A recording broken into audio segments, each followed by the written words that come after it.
Привіт, мене звуть Денис Бігус. В ефірі програма антикорупційних розслідувань «Наші гроші». Останні 2 тижні пройшли під акомпанемент накидів Генпрокуратури та Служби безпеки на антикорупційне бюро. Акомпанемент гучний, почули навіть за океаном. А в нас місцевих взагалі вуха позакладало.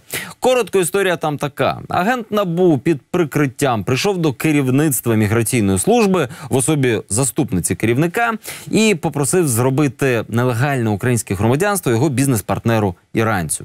Заступниця погодилась, і далі вони доволі тривало обговорювали подробиці, деталі, суми. Аж раптом, через 3 місяці, вона прозріла і пішла до СБУ розповідати, що ось їй пропонують хабар. За іншою версією, втім, це СБУ прийшло до неї і сказало: ну ти дивись, в кого ти гроші береш. Тож на наступну зустріч з агентом вона пішла вже з прихованою камерою СБУ і почала категорично відмовлятись від хабаря. Категорично! Ну, дивно було погоджуватись на хабар, коли на тобі висить камера СБУ. Та й навпроти тебе теж прихована камера працює. Потім генпрокурор вийшов з цим записом і почав розповідати, як НАБУ фактично змушує бідну жінку взяти хабар, а вона ж так відмовляється, так пручається. НАБУ опублікувало попередню зустріч, де вона жодним чином не пручається. І за цими чварами якось всі забули і про самого персонажа, і про, власне, хабар. Тож зараз Надія Бурдєй розповість про стрімкий кар'єрний зліт від районного виконавця до людини, яка розсварила 3 силові структури.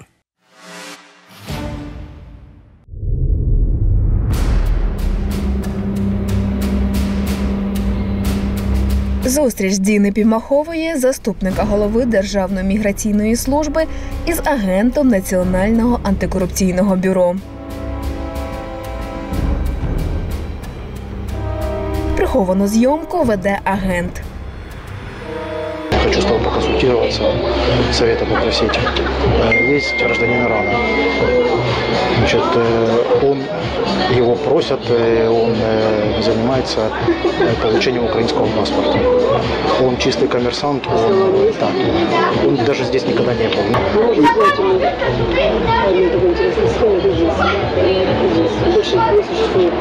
В принципе, это возможно, да, делается все так красиво, что знаешь, что не так попался.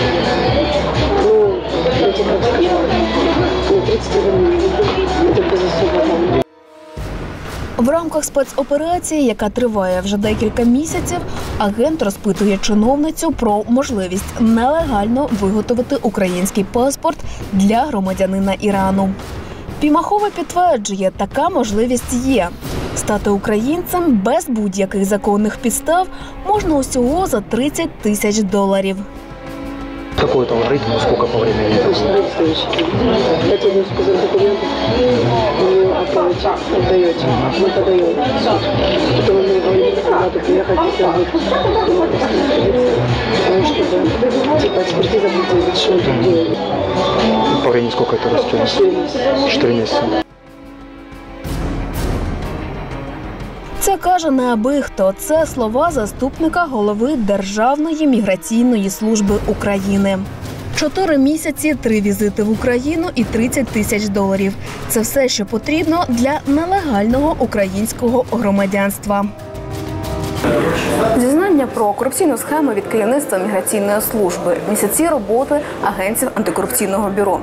І тут би мало бути блискавичне затримання усіх причетних. Але, як часто це буває в Україні, затримали не тих. Агента НАБУ затримали під час спроби підкупити чиновника Державної міграційної служби.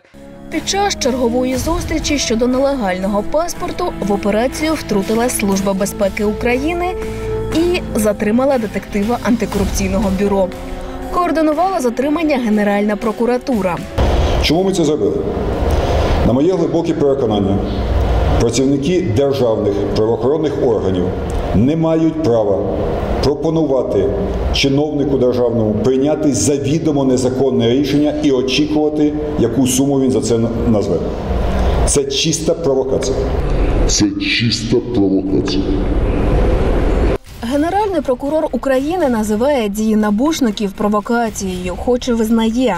Чиновниця, як я розумію, не називала суму, але тим не менше отримала неправомірну вигоду. Але чиновницю не затримали. Вона свідок.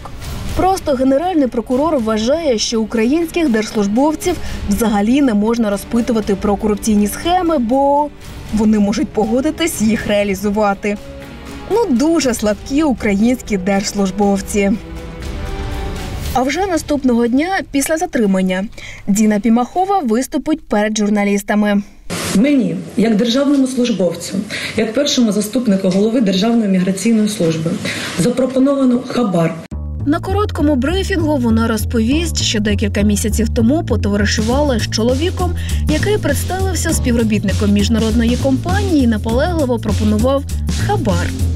Він продовжив таке пропонування, але ж при цьому зазначив, що за це може бути певна грошова винагорода.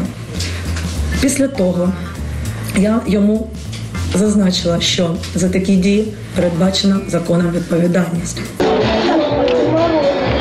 Делается все так красиво, что, знаешь, не докопался.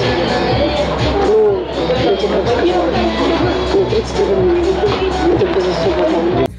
Але ж він мені сказав, що тоді я буду вимушений звернутися до інших осіб, ну, якщо так, то так.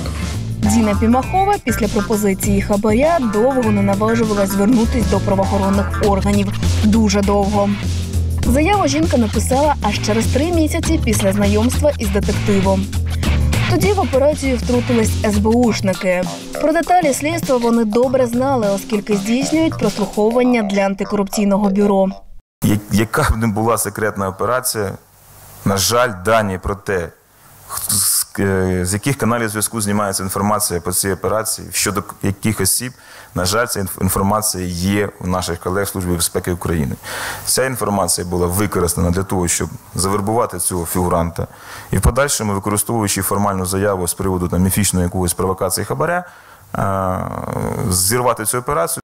На 15-хвилинному брифінгу Діна Пімахова тричі повторить. Я абсолютно самостійно після цієї зустрічі, абсолютно ініціативно звернулася з відповідною заявою. Я ще раз наголошую, абсолютно самостійно подала заяву до Служби безпеки України. Я подавала заяву самостійно. Тричі повторить, але жодного разу не зауважить, що зробила це через 3 місяці після початку спецоперації. Брифінг був коротким. Говорила виключно чиновниця.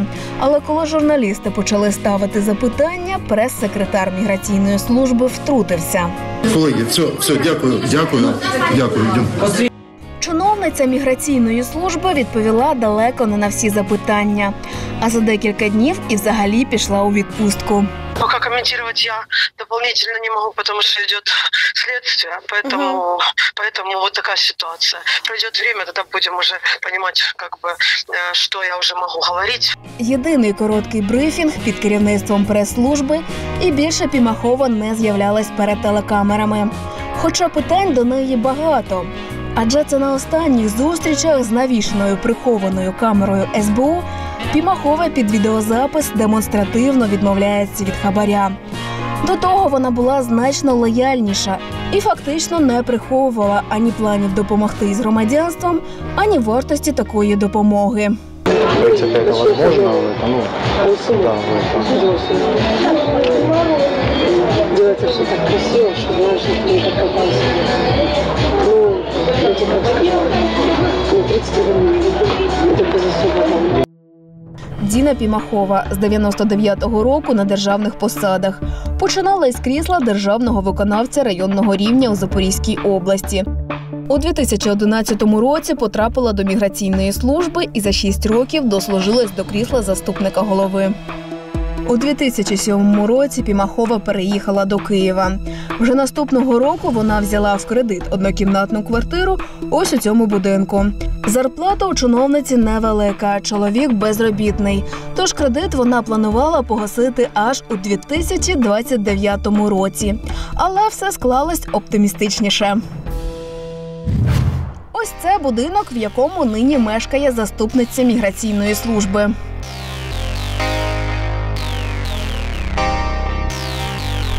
будова, підземний паркінг, охорона, закрита територія неподалік центру. Данный жилищный комплекс, он достаточно престижный, я бы сказал, он достаточно удачный. Он расположен в зеленой парковой зоне и так далее. Самая низкая стоимость, которую мы встречали в данном жилищном комплексе, это $800 за квадратный метр. В то же время самая высокая стоимость, которую мы встречали, это $1450 за квадратный метр. Середня ціна цієї квартири – 3-4 мільйони гривень. Мешкає в ній Діна Пімахова, а власниця Світлана Луценко, матір чиновниці. Это мамина квартира, она куплена в 2012 году.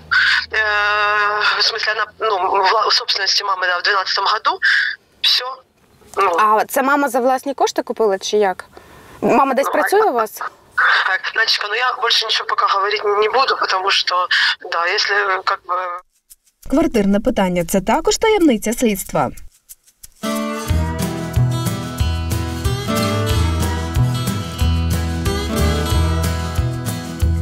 Можливо, матір більш говірка. Вона Свята Луценко, Світлана Івановна, завідуюча дитячим садиком. Власниця квартири за декілька мільйонів гривень у столиці, матір Діни Пімахової, живе у селі Григорівка Запорізької області і працює у місцевому садочку. А батько... А він, я не знаю, він пчоли, в нього пчоли. А багато бджіл? Може, років 15 чи 20, я точно вам не скажу. Батько чиновниці розводить бджіл. Ані він, ані його дружина квартиру за 3-4 мільйони купити навряд чи змогли б. Я просто хочу зрозуміти, за які кошти ви ж її купували, не ваша матір, саме ви купували цю квартиру у 2012 році. Надь, не в 16 году, а в 12-м она в собственности мамы. С 12-го года.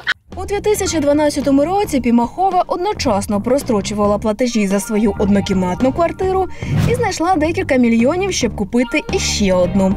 А щоб не виникало зайвих питань, відразу переписала її на матір.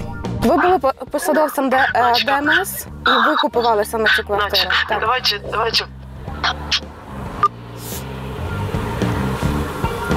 Ой, здається, і далі не зможемо говорити, бо посадовець міграційної служби, дуже чесний посадовець, кинув слухавку.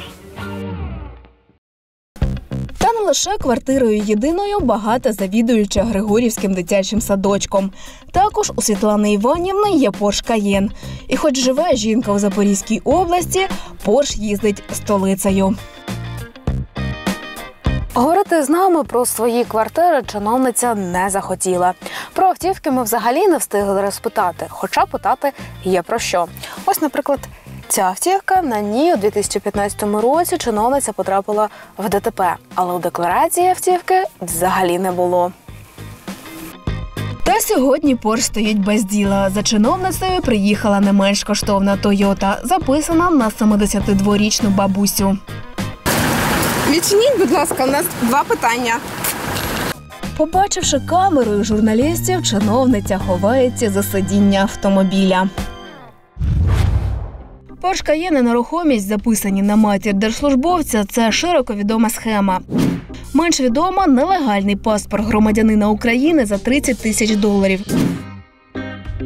Про схему розповідає сам заступник міграційної служби, але генеральний прокурор навіть чути не хоче. Це чиста провокація.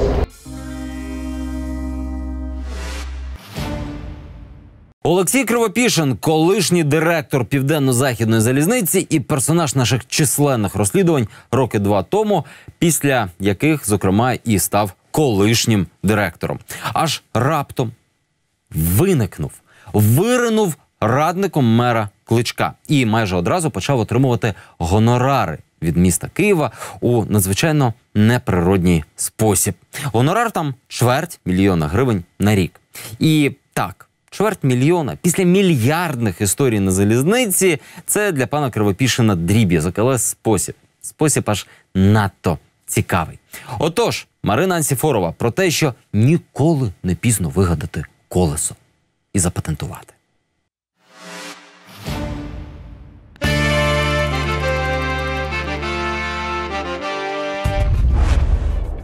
столична електричка – один із наймасштабніших транспортних проєктів Києва. Ще у 2011 році це нововведення вітав тодішній прем'єр Микола Азаров.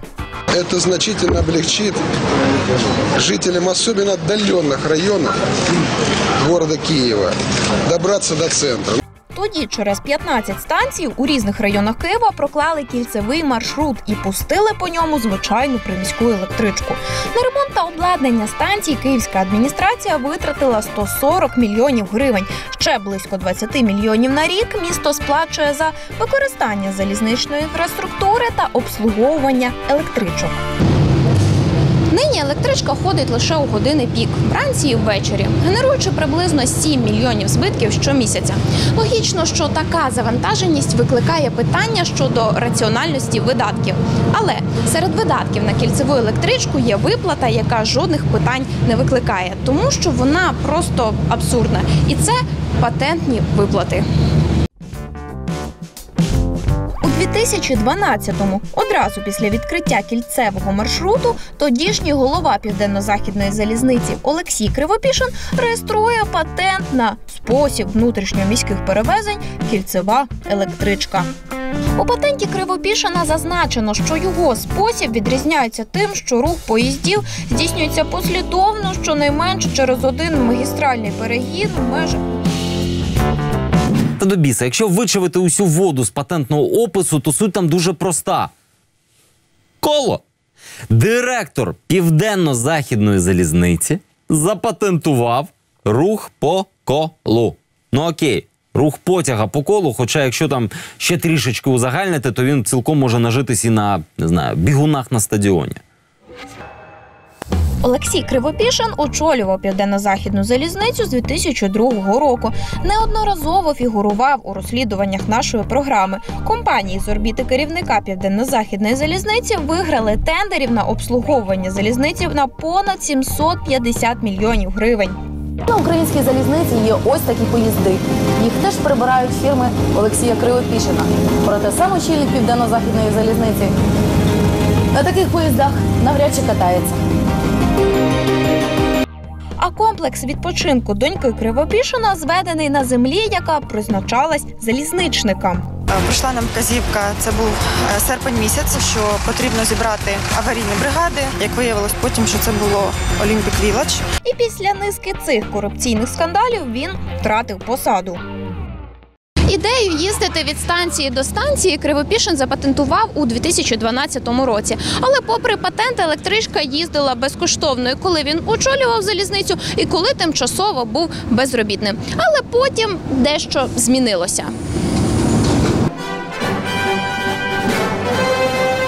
Действительно, электричка в свое время пришла в занепад, и причина была одна. Мы ее не первый раз реанимируем, но благодаря инициативе мэра в короткие сроки мы получили финансирование, и 12 электропоездов были отремонтированы за 3 недели. У 2016 році, попри вкрай насичену грошима та скандалами біографію, Кривопішин стає радником київського голови Віталія Кличка. І вже за рік «Київпастранс», який опікується кільцевою електричкою, згадує про власника патенту. У жовтні 17-го комунальне транспортне підприємство та Кривопішин укладають договір, за яким він щороку отримує 250 000 гривень патентних виплат. Патент на коло Кривопішина дійсний ще 5 років, але навіть з таким мінімальним терміном місто виплатить генератору новаторської ідеї понад 1 мільйон гривень. Ну окей, патент на рух по колу виглядає дико, але, можливо, навіть проти цієї дикості «Київпастранс» був абсолютно беззахисний? Ні. Він мав усі можливості протестувати. Просто щось не захотів. Віктор Петрук – головний спеціаліст транспортного департаменту КМДА. Свого часу він розробляв альтернативний проєкт кільцевої електрички. Втім, патентувати не брався. Петрук зазначає, «Київпастранс» мав можливість не платити за специфічний патент. Пастранс як дотаційна структура, яка планово збиткова, яка фінансується з міського бюджету і з коштів податків, вона повинна була б відмовити йому. Але зараз Пастранс пішов по шляху найменшого спротиву. Тобто просто підписав договір. В Україні є два типи патентів. Патент винаходу, в цьому випадку винахіднику ще потрібно довести, що в нього є щось нове, і патент корисної моделі. У Кривопішина саме такий тип патенту. Його особливість ніхто нічого не перевіряє. Хоч рух по колу патентуй, хоч стрибки на місці. Ці заявки видаються під відповідальність заявника, і ми віримо йому на слово. Тобто спочатку видають патент, а потім вже хто хоче, може подібний патент оскаржити. Київпастранс міг, але не захотів. Будь-яка особа може витребувати проведення додаткової експертизи. У корисної моделі, яку хочуть запатентувати, має бути дві ознаки – це новизна і професійна придатність. Судячи з патенту, на думку Олексія Кривопішина, він перший таке придумав.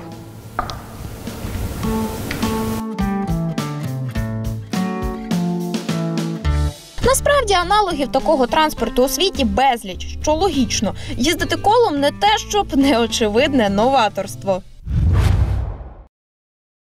Якщо у новаторстві, точніше його відсутності, все однозначно, то ефективність кільцевої електрички у Києві вже річ дискусійна. Якщо після запуску вона ходила кожні 15 хвилин, то нині через малу завантаженість виходить у рейс лише у години пік. Але все ж виходить. А чому? Народу. Намного меньше. И удобно. Если бы еще не опаздывала. Я йду пішки півгодини лісом. Це як замість якоїсь ранкової зарядки, а потім їду до Дарниці. Якщо електричка дійсно ходить вчасно. Міська електричка була покликана розвантажити метро та трамвай від напливу людей у години пік, що їй, за словами експертів, не дуже й вдалося. Адже нині за день електричка перевозить менше 20 тисяч пасажирів, в той час як метро – більше мільйона. Фактично ця система провозить трохи більше 1% пасажиропотоку метрополітену. А не їздять на ній пасажири не тільки тому, що вона запізнюється. Причин декілька. На багатьох вузлах електрички потрібно пересідати на метро чи автобус і продовжувати рух до роботи. При цьому знову платити за проїзд. Треба робити зупиночні вузли, комплекси в межах адміністративно-ділового ядра. Треба запускати Протасів Яр і треба обов'язково будувати пересадкову станцію на Либідській. Щоб врятувати проект, транспортники хочуть підв'язати електричку до трамвайних колій, щоб потяг заходив у саме місто. Ця система називається «Трамтрейн». Нині проект транспорту у розробці. Почему бы, чтобы не житель Троещины на трамвае приехал на электричку? Может быть, электричка приедет к жителю Троещины? Універсальний транспорт, який би їздив як по коліях трамвая, так і по коліях електрички, обговорюється чимало часу. Ще з 2010 року, за часів головування Кривопішина на Південно-Західній залізниці. Тоді цю ідею неофіційно розробляли за вказівкою головного архітектора Києва Сергія Броневицького, інженер Віктор Петрук та архітектор Іван Пономаренко. Це досить така була лежача на поверхні ідея, і ми навіть не думали щось з тим робити, там, чи патентувати, чи щось подібне робити, бо це настільки очевидно, що це не патентується. Це все одно, що запатентувати, що у людини, наприклад, голова є, або ноги, або руки. Але тоді проект універсального трамваю потягу 2 в 1 так і залишився проектом. За кілька місяців планувань розробникам стало зрозуміло, що ідею втілювати в життя ніхто не збирається. Бравурно-радісне зустрічання нас з головним архітектором Києва потроху перетворилось на сидіння під дверями, а потім на те, що його зараз немає, він зараз трохи зайнятий. Проте за 7 років ідею реанімували. Цього року Київпастранс оголосив тендер на розробку документації по трамваю потягу на 18 мільйонів гривень, який у жовтні виграло архітектурно-будівельне підприємство «Софія». Це могла бути історія з хеппі-ендом, бо збиткову електричку таки скоро реанімують. Підв'яжуть до трамвая, і вона буде заїжджати в адміністративні центри міста і провозити набагато більше людей. Але там, де є нові можливості, є й ті, хто хочуть на них заробити. Простіше кажучи, знову Кривопішин і його патент. Свіженький. патент, який захищає спосіб сполучення трамвай-потяг, він отримав у червні цього року. А це означає, що він дуже близько знайомий з планами керівництва КМДА. Що не дивує, адже з 2016-го він радник міського голови Віталія Кличка, який, звісно ж, про темні справи свого помічника ні сном, ні духом. А чому ви дозволяєте, власне, своєму раднику Кривопішину заробляти на кільцевій електричці? Більш підробніше. Він, власне, запатентував саму кільцеву електричку і щороку отримує від Київпостранства 250 тисяч гривень. Якщо ви знаєте, що ні Київська міська рада, ні Київська міська адміністрація не видає патенти. Я чув про цю ситуацію. Зараз я дав завдання зробити вивчення цього питання. Якщо там порушено, ми будемо звертатись до Київпатенту щодо укладення цього договору. Тобто мер навіть не впевнений, чи є патент на їзду по колу неправомірним. І завбачливо скидає все на Київ, пробачте, Укрпатент, який просто реєструє, а не перевіряє документи на корисну модель.